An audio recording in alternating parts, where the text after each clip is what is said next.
Mesdames et messieurs, il faut qu'un toto, qu'on bouge un toto, donc un homme colo. Ça c'est la danse de colo. Chimaye, Kangaye, Olemboma, Rigaine et ses quatre motos, Soro, les Zanga, Sigo Bini le colo, un peu de bras, ok, bah. Doboko, Doboko, Doboko, Doboko, Doboko, Doboko, Doboko, Doboko, Doboko, Doboko, Doboko, Mami, Doboko, Doboko, Doboko, Doboko, Doboko, Doboko. Voilà, bougez Moutou Mouké, ok. Moutou, to bouger Moutou. Moutou, to bouger. A bouger Moutou, bouger. Allez, ya bouger. A bouger Moutou, bouger. Voilà la. C'est cause au mal de l'ocolo. Ça c'est la danse des pieds. Ça va mal la bagnole, ça va brûler. L'ocolo.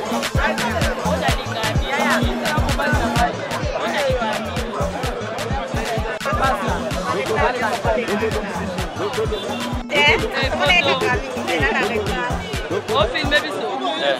On filme biso. Journée internationale des artistes. Journée internationale des artistes. Les 27.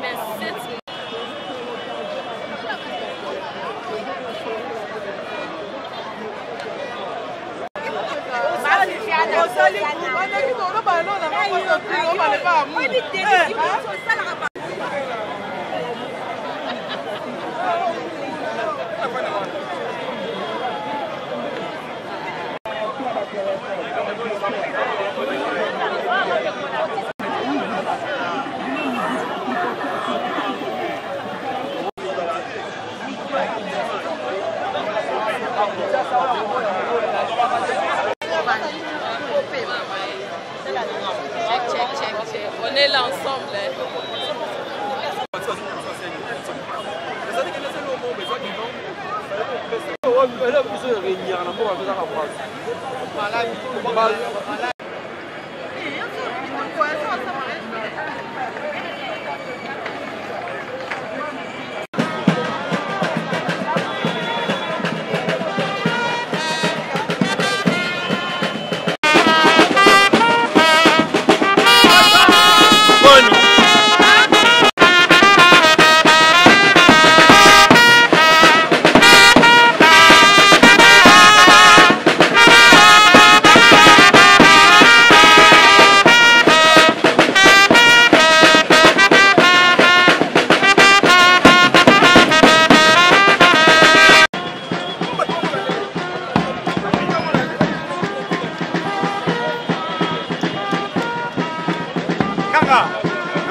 bajournaliste nyonso to Congo tolingaka bino tolingaka baauteur na biso filme mais artiste international aza were ya Congo monument ozosala vérité ya mboka oyo bato ya théâtre tolobi te artiste na biso oyo tolingaka mingi biso bachancelier ya victoire ezali artiste international Fiston Saïsaï aza were apui c'est la double machine ya bawera nyonso Saïsaï sola na ngana palin tika molimo na epema na kimia basali na epema na kimia banzungu na yo na balutu na epema na kimia ve biso lelo fort ve Fiston Saïsaï mbote mingi na bino nyonso bayibolingaka émission na bino couleur des artistes eza émission oyo tolobelaka baartiste nyonso musicien baartiste comédien yango moni lelo lokola eza journée internationale ya théâtre awa toza na victoire na place des artistes place baartiste comédien nyonso bakutani mpo basangana mpo basepela apres tolongwa awa biso nyonso na babis ti na Pacifique Palace esika oyo toromela esika oyo torosepela. Grâce à toi, Espérance Bongo, la patronne en États-Unis, la personne Mbote, maître 17 aux États-Unis, Makambo Yango et Obison sur le Lotoza Awa. Donc, artiste Nabino, Nyon so Obino Bolingara, Baroloba par rapport à Journal Lelo. Merci na caméraman Nanga Ige Sadissa, boucle toujours. Papa Boni. Qui m'a pas venu encore moins fort. Regarde, journée na biso to et journée na biso Nyon so Elongo. Journée na biso Nyon so. C'est moi. Atembele Boni. Ouais, c'est bon on a. Ozo mona na te Boni news a group. News a group ezara tozali to répétera déjà to ça dans musala o eza keno to sepesara après na biso Nyon so to sepesara ba congolais Nyon so donc tout ça musala na biso de chaque dimanche na PSTV na 20h30 Ige Sadissa yemora yebi masolo donc to ça wana tout ça musala groupe eza forme très quand ngé pour la tika groupe personnel quand pour la tika groupe ne peut groupe ça. Le journée internationale à théâtre ya mukolo oyo bino nyonso bato sala théâtre bozo sepela. Elo ni okolo ba pona journal lelo. En tout cas journal lelo le beza na sepeli no makasi c'est moni. Tout ça la ka journée moko ya ba maman le 8 mars. Biso peut créer journal ba papa et que journal ba papa ça la raté. Parce que biso présent masumu ko on a biso a créer ce journal ba ya ba artiste et comédien. C'est à dire que journal na biso oyo les a monde entier ça ka pona biso qui ça saté. Et ça partout. Brazzaville, Angola, d'abord presque pas. Oh, il y a eu musala théâtre. Journée où il faut se faire. Parce que journée où il journée na biso faut travailler, faut ça là. Ça la normal. Ça vous ébélé faut ba la poto no surtout ba mon appel banisi et ça la bien. Na bi ka to luka to sola. Et ça la sous maman là haut. Merci beaucoup. Aujourd'hui bonjour. Bonjour mon frère. Lelo eza journée internationale à théâtre to moni bino nyonso bosangani sengo no eza nini ya komona kosangisa bino nyonso boye na place des artistes pour bosepela journée internationale à théâtre lo ni okolo ba pour national lelo. Dans la fête, on a toujours l'émotion de la joie. Moi je me dis tozalaka ne sengo na fête, c'est na fête et sengo komi mawa to kanda eza so fête té. Na toi ne sengo. Et voilà.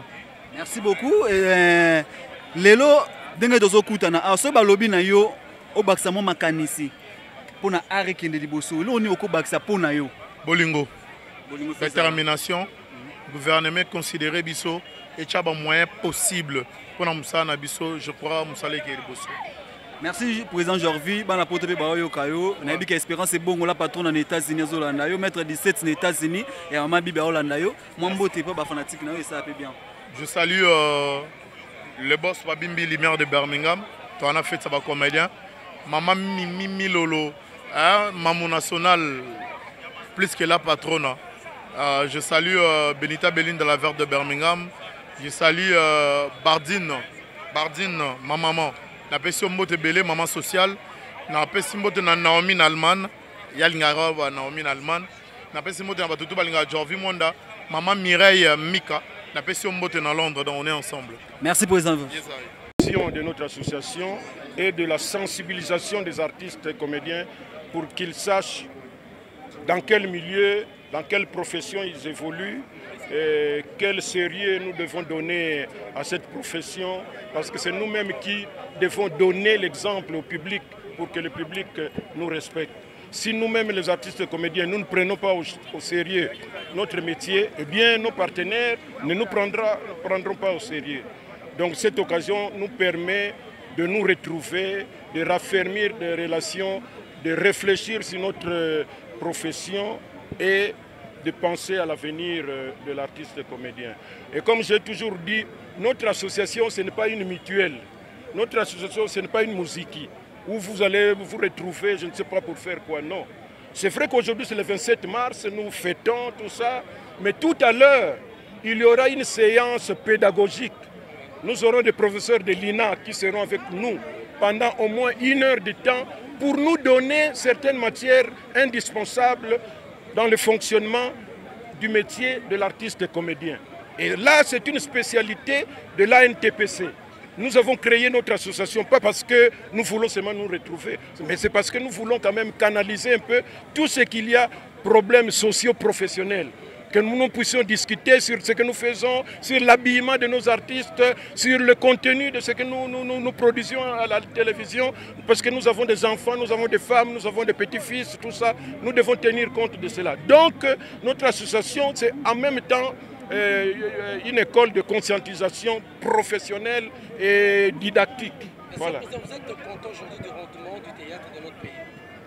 Bon, vous savez qu'on ne peut pas être content, satisfait de tout. Mais l'essentiel est que nous voyons, surtout les jeunes qui arrivent, ils essayent de faire un effort, d'évoluer dans un monde où il n'y a pas de sponsors. Donc il faut se débrouiller. Et parfois il faut produire un épisode de 45 minutes chaque semaine. Il faut scénario, il faut créer un scénario, il faut répéter, il faut tourner, il faut monter. Chaque semaine, ce n'est pas donné à tout le monde. Et il y en a même qui peuvent avoir des moyens mais qui ne pourront pas faire cela. Donc c'est déjà un exploit. Mais maintenant, là où il faut lutter, c'est la présentation des spectacles de qualité qui peuvent convaincre le président de la République, le ministre, les députés, les travailleurs, et je ne sais pas les cultivateurs. Donc toutes les catégories sociales du pays. Eu égard de toutes ces difficultés, qu'est-ce que vous recommandez à l'État pour qu'il vienne en aide? Non, aujourd'hui c'est la journée internationale du théâtre. D'abord, nous remercions beaucoup l'autorité du pays, le président de la République, le président Fachi, parce que chaque fois qu'il y a une activité importante au pays, eh bien, l'ANTPC a toujours été associée. C'est extraordinaire. Cela veut dire qu'on nous prend au sérieux. Donc que les artistes comédiens se montrent aussi sérieux pour que nous puissions bénéficier de cette confiance. Et pour la journée d'aujourd'hui, je crois que... bon, qu'est-ce qu'on peut encore dire? Bonne fête à tous les artistes comédiens. Et je suis content de voir tous ceux qui sont arrivés parce que tout le monde aussi ne peut pas venir à la fois. Il y en a qui ont des problèmes de matanga, il y en a qui sont malades, il y en a qui sont en voyage. Mais du moins, pour vous dire que les artistes comédiens existent, eh bien, ils sont là. Qu'est-ce qui a justifié l'endroit de Pacific Palace? Non, l'endroit de Pacific Palace a été retenu par le comité d'organisation. Nous avions, je crois, 4 choix. Jardin botanique, la plaza, Pacific Center, et puis je ne sais pas quel endroit. Alors le comité devait aller visiter là-bas et nous faire rapport. Et on a trouvé que Pacific Palace répondait enfin, aux critères, parce que nous aurons tout à l'heure un atelier de formation pendant 1 heure. Nous avons une salle là-bas bien équipée, climatisée, voilà. Et nous aurons une partie qui est réservée, donc, j'allais dire, à l'animation d'ensemble. Il y aura des tombolas, des concours de danse, il y aura des gags, tout ça.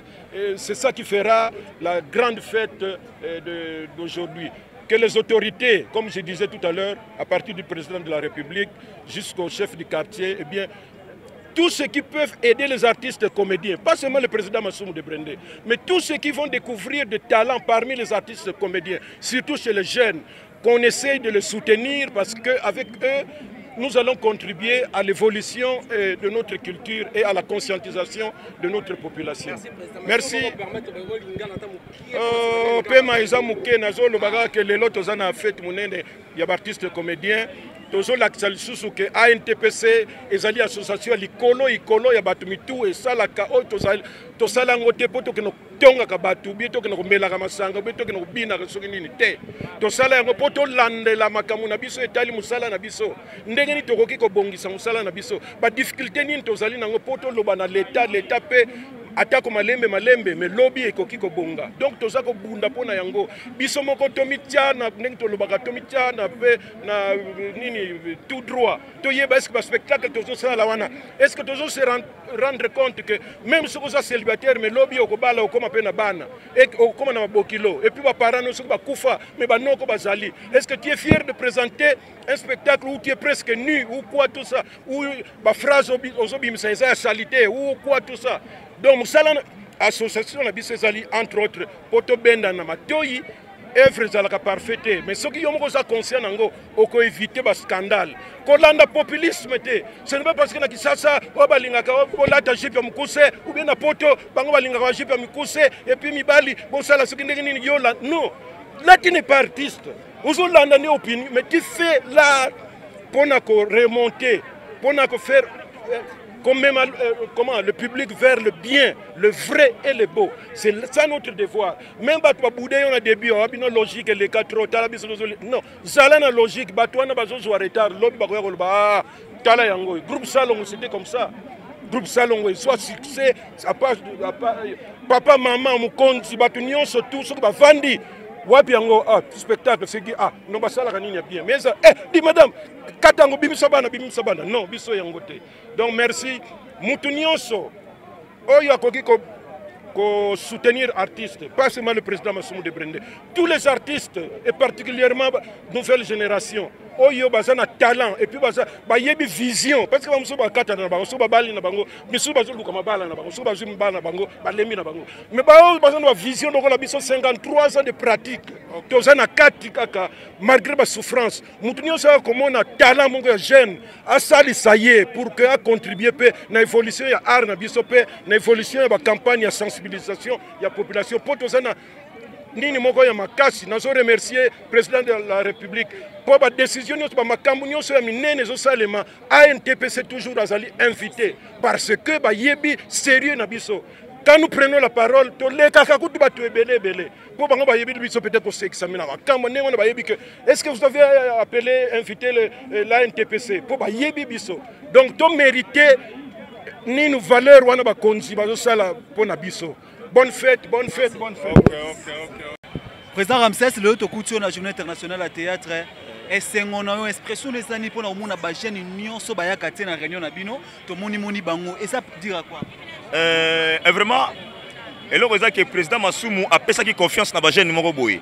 On moni à chaque fois bakizaka président Massoumou alors a fait ça confiance na biso, a fait ça confiance normalement na secrétaire général na biso Oxygène, na adjoint na yé Belcanto. Et puis ngai moko Ramsès et puis na Misenga après ça ils ont confiance à yu organiser journée wana ndo mo organiser ki ngana ndima ki na ba ke ngai lokona na nga mutu parole na ndimi na zo maloba na kita na ba siège ya bato bino ba ke ba jeune bazalo lendo ngana kene ko mona bango alors ngai ne mona salaki makameta na talaki makameta ki relation publique ko kende pa ba yaya wana ba vie na biso ba jeune ko sensibiliser bango ke ezelo ko na biso soki boyebi mabele kaki kalabo mika kolimbisa boya na to mika ko bongisa yango moni batu bandimi babite lokola yo jeune muto ye biso bi ba jeune to na mona ba kulutu ba sundola ki biso en tout cas to ya yango moni par rapport à wa mingi za mingi ba jeune yango moni ba jeune batondi ya ebele. Merci président Ramsès na habité départ za erni tolingaki to longwa déjà 9 heures de to longwa mais vice gouverneur mutabengi biso vice-gouverneur mutabenga bito c'est la muke atana moni loba koloba yango to fani to sela ye so ka ya komi to kenda so bisi déjà ngono moni zo termi wana to sela ka to kenda. Merci président Ramsès pour le développement to moni ka ANTPC vraiment toujours et loba makasi deux fois te to ko sala même bande ko na biso za ko bunga baza libanda wana to zongisa bango ba ba ke ANTPC ezali association nationale ba groupe na bango wana to boyango te eza nango pona makambu na bango oui basala nango mais ba toujours baza na ANTPC. Donc il faut tout, il faut toujours dans négociation comme solo là, tu vas bongir sur ma camion, sur en ordre. Merci président. Merci beaucoup. Ramsès, c'est un groupe Le Volcan. Maman, bonjour. Bonjour.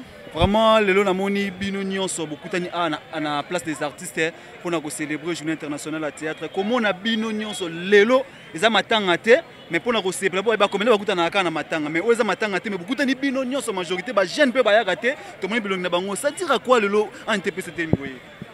En fait, ezala nango parce qu'il y a 2019 fait ozalaka 2018 en fait toya kana biso to kendaka eza biso nyoso pendate toye mais toye quand même parce que moi na bablo on est ya baboye eza journée internationale ya théâtre eza journée au biso so photos ato célébrer ngo biso ne so comme artiste et comédien mais moi bandambu bazate mais bon rien n'empêche peut-être bazana ba occupation mais eza fête munene pona biso pona ngai na mona peut-être il fallait mon so azala pour ça la penza kitoko donc ça satisfait na journal lelo ah je suis très contente et ça nga penza kitoko et retrouver ya bope ça bien ya koseka kosepela ambiance boye moi vu eza ka bien ole ke ça ka boke ne rolela bozong sa boye to le la tête to ba to le ya nzamba na ngam na biso il est temps ya to sepela pe lo papa masuma ocholo ba pona bino bande ba comédien comédie tout comme bêtise ça dira quoi maman comédie fora bêtise c'est na poto fora batata la bino fora de lora mukusu mukongo monana ba mona mo partir kale sona maman yango ndeza problème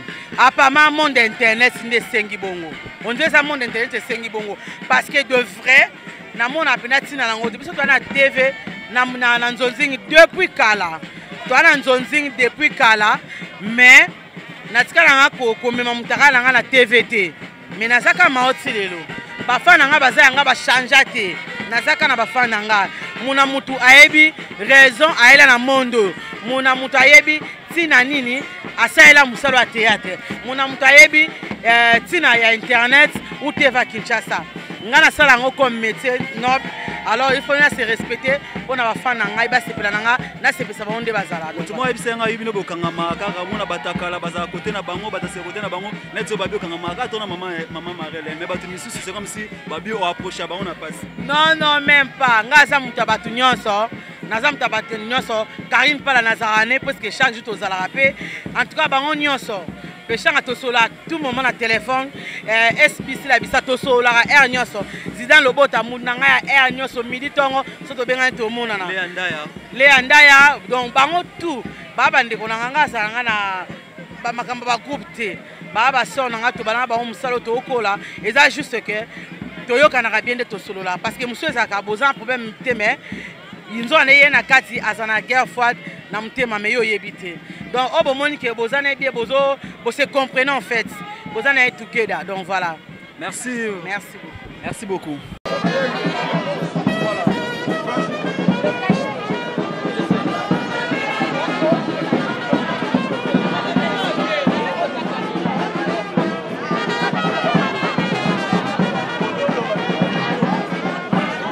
mokonzi tozozwa programme toyoka maloba mokonzi oyo tozwa lokola likabo euta epai na yo biso tokotaka yango te kasi bango nde bakotaka po te eza mokolo oyo biso baartiste comédien esengeli tosanganaka po tosepela na mosala na biso tosala na yango te kotika nyonso nasala lokokono na mobuya nyonso tokosala na journal lelo toza na posa présence na yo erine kati na biso nyango nyonso ya satana ezala mosika na biso na kombo na yesu masiya tika te makila na yo esopa na kati na esika oyo na kombo ya papa mwana mpe molimo santo tobondeli boye amen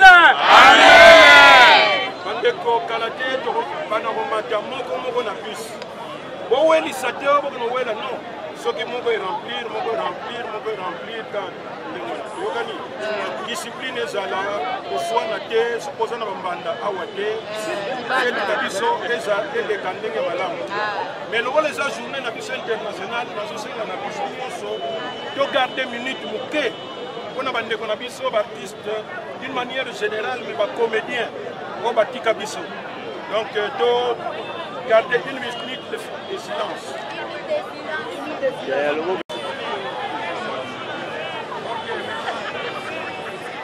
sikoyo tozokende mpona kolakisa komoko na biso betinga moke makasi te beti moke oleki obeti moke toyokani bakasi ne okotia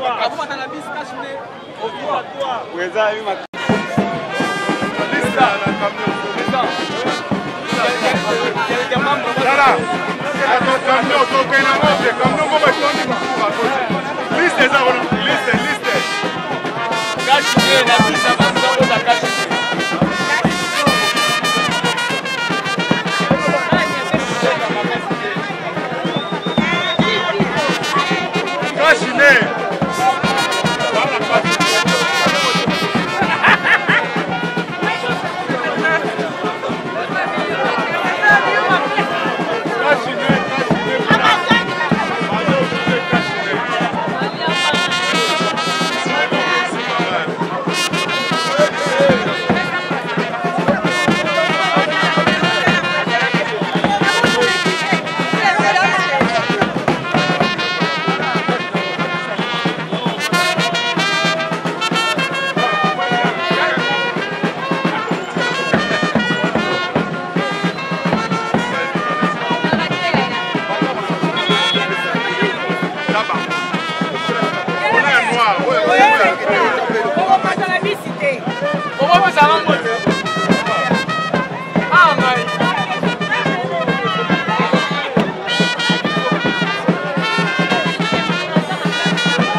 Est-ce qu'on va repérer à tous à satisfaire et vos apaisements, quand je serai là pour trouver solution.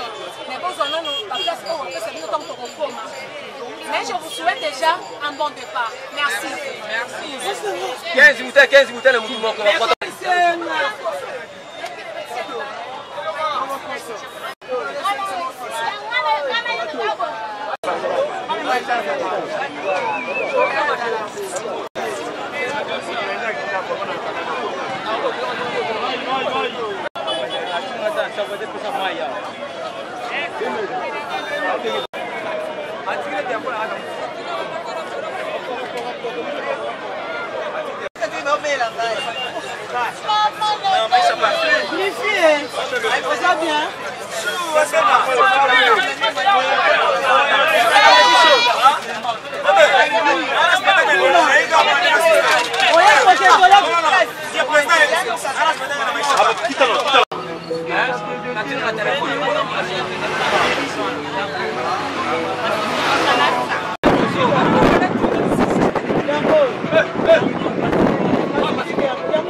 Oda bongo budenga pole.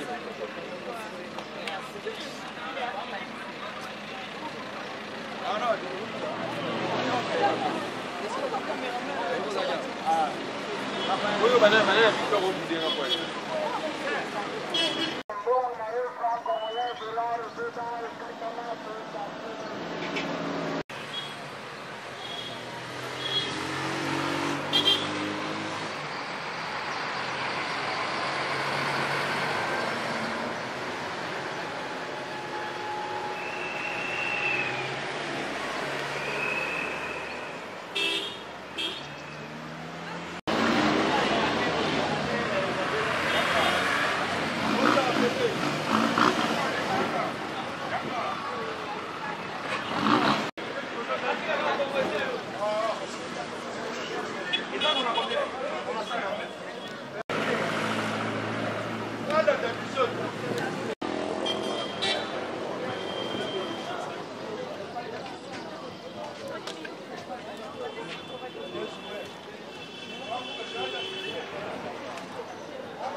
Ouais, quand on a acheté la Congolaise TV, makamuna makamulolo za journée internationale à théâtre, tout ça à na Pacific Palace. Binomo bomona to na victoire, artiste balobaki, bomona ki ambiance ndenge lekaki, yango moto e na Pacific Palace, to kota na kat, binomo bomona ambiance ndenge zali ndenge ni ba comédien ba osepela bango nyonso, ndenge ba fêter quoi.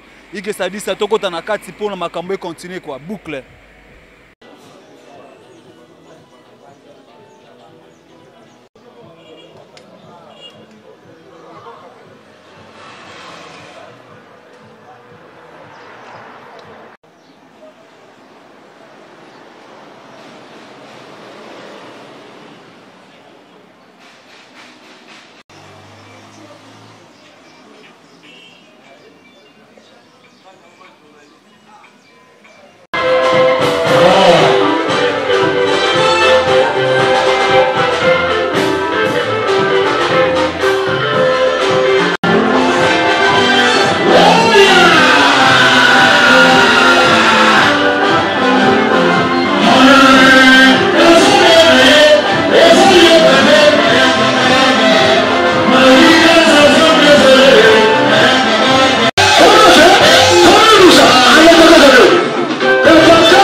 Bonne journée internationale, il y a théâtre. Quand on a quitté moi, le sali bien, la évité sur le boutique, la mission pour bien. Et la souba, tu veux dire que tu vas voler monter dans la bino. Merci beaucoup.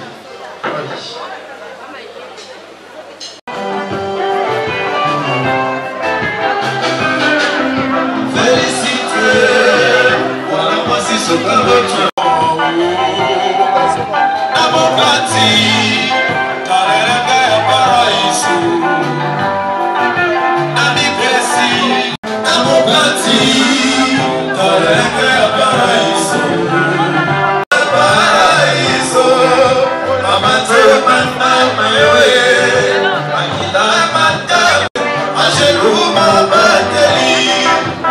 Yo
Acheter la Congolaise car on est bino victoire Pacific Palace na kata Pacific Palace bisengo kozala pour la journée internationale à théâtre yango monenga sola na président Saint-Denis pour être responsable à Changu Mobimba yene muntu a présenter bango na NTPC président Saint-Denis le journée internationale à théâtre beaucoup ici batu bo recenser batu vraiment ba na moni vraiment que batu ba monani mais absence à batu misu ça dire quoi. Bon, normalement en tout cas l'absence tozana bango, l'esprit tozana bango parce que moni Moussa na biso ils allaient peut-être signer contrat quelque part, faut quand même au réaliser, il faut ça là yango. net na koko loba ba météo bazana kisangani moi bato musu ba Pomba ba président Pomba bato musu bazana na baza déjà na makamsu fo basala bazana kisangani bazawa te mais toutefois événement makambu ndenge ezalaka tozana bango kaka tozana bango. C'est comme si yo oza président mais tiango etanga mina yo c'est comme si yo pe le rôle sur la rappel bato musu bien te on a moni bango te ba kikedi ba de best boya ke bele na tiango mais yo mo kande na mona le rôle moi tête mais ba ninga no musu to ba petit no musu bozaka na bango présence na bango vraiment luki bango te to li soleil zalarati te toutefois bon mona ke toza bon moko je pense que bon mona ke sport ba kikedi bazana kati ba de best bazana kati bisons tozana kati na sport to sala ke donc liko la sa ke toza ini. Vous comprenez? Tous les artistes, nous sommes à 10h, nous sommes à 12h, nous sommes à 13h, mais baroya événement yango na bandi bozolanda. Déjà musique ezo beta, déjà podium est déjà rempli na artistes donc ndenge zawa donc neto le journal le 27 mars. Eza journée où eza sacré pour na biso artiste nyonso. Je pense que calamité tozo kota batelier événement ba belé zali.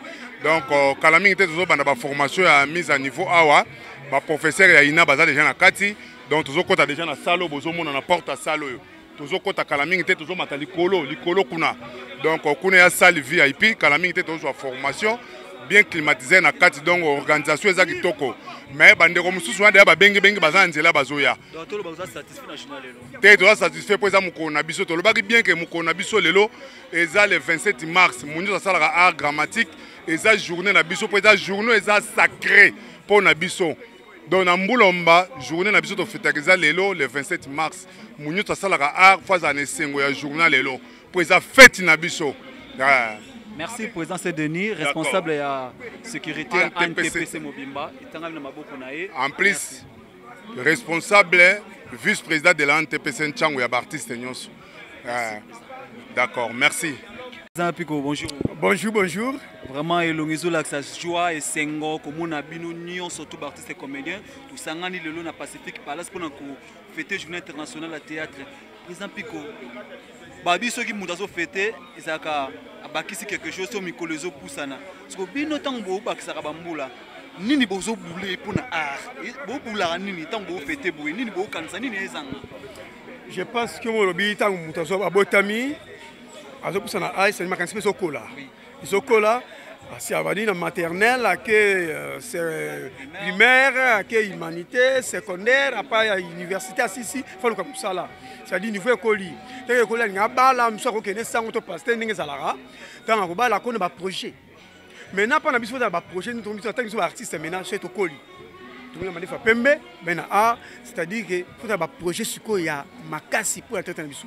Peut-être populaire na biso total que ndenge bandaka na ndenge komi on est au kita. Il n'y a pas l'innovation. Il faut innover. Tout ça, émergence, émulation. Il y a théâtre populaire, Nabiso. On va payer, voir Nabiso, mais Biso, il idéologie, to kita. Kita. C'est-à-dire, Nabiso, mort, comédien, tu es gouvernement. Mais, parti, tous les deux partis. Premièrement, ceux qui, ministère culture et art, Nabiso, bâtiment à Mossérier, pour Nabiso, qui peut Biso, artiste. Comédien, batie mikanda ba texte mo ko biso na bango ba groupe de ezali ba établissement public ya ba établissement privé so sangisi yango na kati ministère la culture et art batie na kati ministère du travail collaboration ça entre deux ministères wana puis batie na ministère du budget au mona que tete so ko tombama logique ne écoute avec ba texte mo basali yango ezamo malamu. Merci président Pico to ngato profiter na ndenge tout est banda victoire le lot na Pacific Palace na si kamite babito matalikolo na salle pour na koza formation ba innovation on a vraiment touché biso comme on a que nos pour 5 artistes et le est important balobi ba mikolo ba se retira kaneti bino batu bona dispo fondation couple na déjà salaka isa munene bino bo se retira bozara net kaka boza côté moko boye bino ka neso dik événement za fobenga ka groupe dispo fondation fobenga kaka bambalo so fobenga ka ba groupe mususu net moni ba petit no ba genre ba ye na moni ba fasha ba ye ya mbalo na moni pendeke boluki bango nyonso wana il connaît fait que tikala bongo on dit bokabwani wana za la entre yimo bolobi yango d'abord on a félicité d'abord ouais so ya né oyo hein na moment même Lise peut-être présent tous ali et grâce à président Masumu dans un service surtout pendant l'innovation il y a secrétaire général Oxygène Guilhem Mbao. Je le connais, le chef n'a pas formé à Kala, le secrétaire général à TNPC, on a félicité. L'innovation de Luka. Et continuer les qui t'as pas multiplier fort, même dans l'humiliation. Monsieur Sali, tu vois la concurrence loyale. Vous comprenez? Et continuer sous tout ce que ce qu'on va tout panzanouana, ma branche tout sangana, pour tout ce qui est là, c'est moi. Le Lobani a souko kolo ba pona mukula lelo. Bon, le Lobananga penda.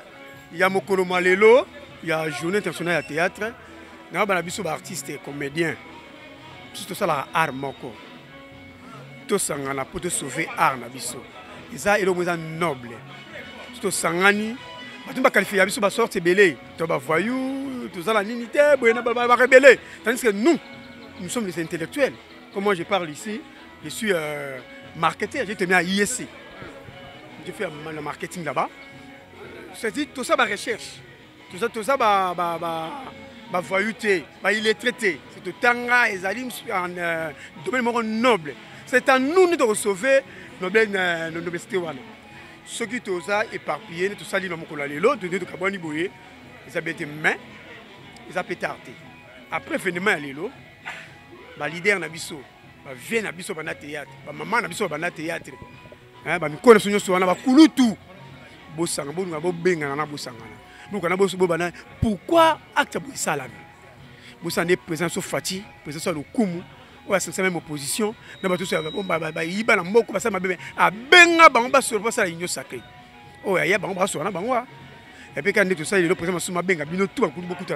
pourquoi et Salami prochainement ils ont ressuscité en 2022, en mars 2022, le 27, tout ça, nous sommes tous ensemble pour te sauver à Nabiso et à Congo.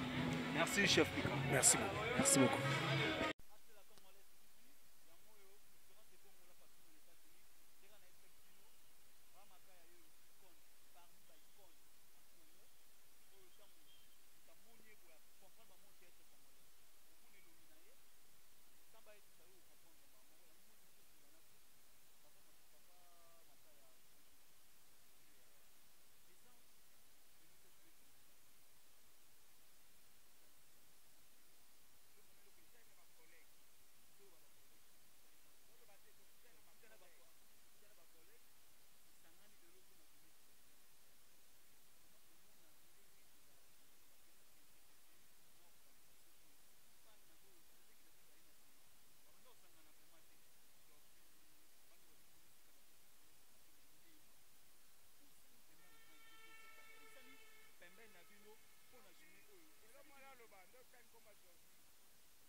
nous appelons les caméramans.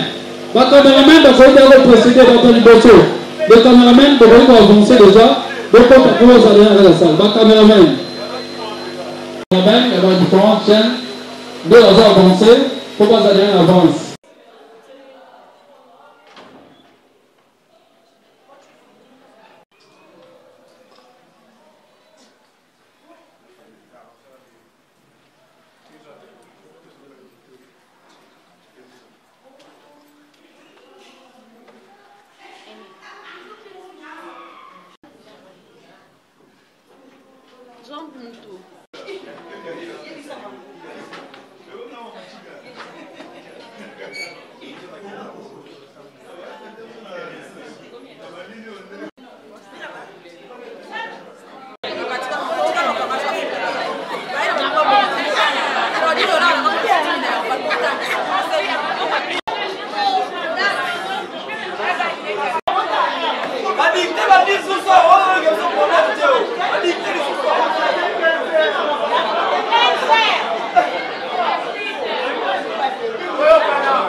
Merci beaucoup pour la parole. Comme on venait de dire au début, c'est le 27 mars de chaque année, l'humanité tout entière célèbre la journée internationale du théâtre. C'est un honneur pour nous artistes d'avoir au cours de l'année un jour spécialement pour nous. Je serai bilingue. Hein. Sur ce, au nom du secrétariat général de la NTPC, premièrement, nous tenons à vous remercier d'avoir accepté d'abandonner vos multiples occupations, de venir se rejoindre à nous pour célébrer avec faste cette journée internationale du théâtre, la nôtre. Sur ce, mention spéciale à vous, le jeune de la nouvelle génération. Si vous êtes là, vous pouvez applaudir très très fort. Nous avons aimé, nous étions vraiment émis à chaque fois que vous allez vous avez lettre, vous allez vous allez avec Essengo. Nous allons on a eu le président Janvier. Ah, quelle considération! Oui, l'ANTPC vous a considéré. Binope, tu considéré l'Isanga. Et ça, l'Isanga va nous soutenir, et ça, Abisso. Quand on parle de l'Isanga, nous voyons l'unité. Tous ensemble, Lelo, Lobby, Penasuka. Vous allez aider le secrétariat. Il y aura une liste qui passera oyo combo na nom na numéro de téléphone pour na esunga biso na répertoire national tous en facilité ya ko se communiquer. Une fois de plus, nous vous disons merci. Vive la fête!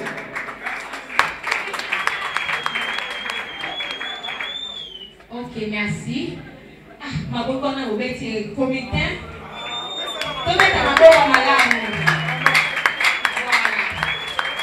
Là, nous allons aussi inviter le secrétaire adjoint pour un mot de remerciement Pélissus.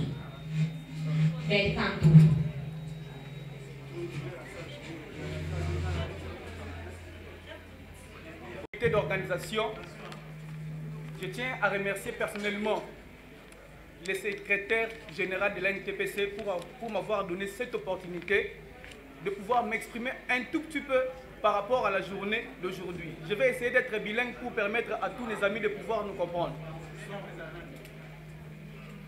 Aujourd'hui, nous allons célébrer 61e, plutôt 60e anniversaire de la journée internationale de théâtre.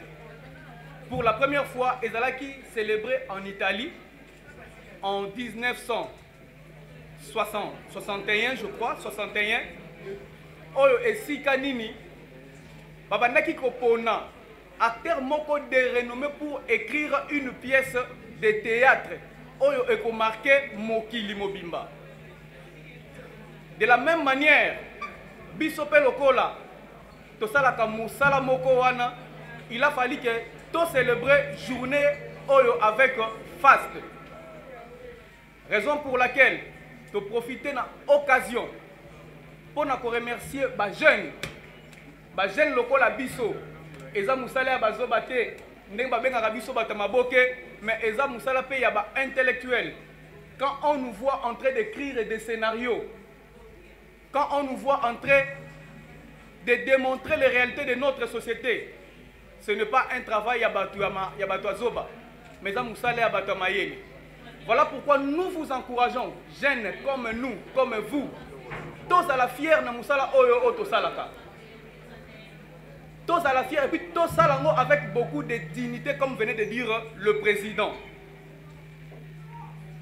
Toko encourager bino, toza ko s'encourager to simba na maboko et puis eloko moko to kobeta c'était ali beaucoup plus important. To simba association na biso ANTPC na maboko. Parce que à travers ANTPC ne to ko apprendre il y a mingi. Tout le bâté que non, nous négligeons de vieux parce que les vieux, ceux qui n'engagent non. Nous devons encourager le vieux, être derrière le vieux pour avoir de l'expérience et de la maturité. Merci beaucoup. Vive la fête, que la fête soit totale. Je vous remercie.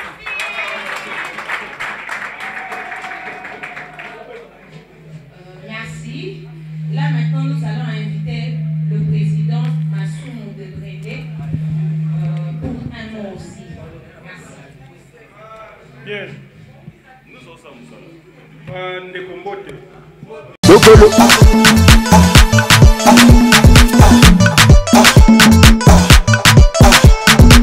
Dogolo. Dogolo. Dogolo. Dogolo. Dogolo. Dogolo. Dogolo. Dogolo. L'ingénieur Alex Mboba le Misicaro dans Jaro Compadoraro.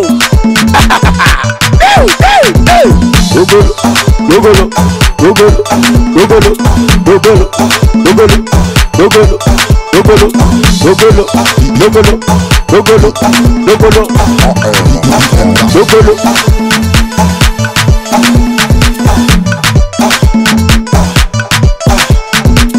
Dogolo, dogolo, dogolo, dogolo, dogolo, dogolo, dogolo, dogolo. L'ingénieur Alex Mboba le Misicaro dans Jaro Compadoraro. Dogolo, dogolo, dogolo, dogolo, dogolo, dogolo, dogolo, dogolo, dogolo, dogolo, dogolo, dogolo.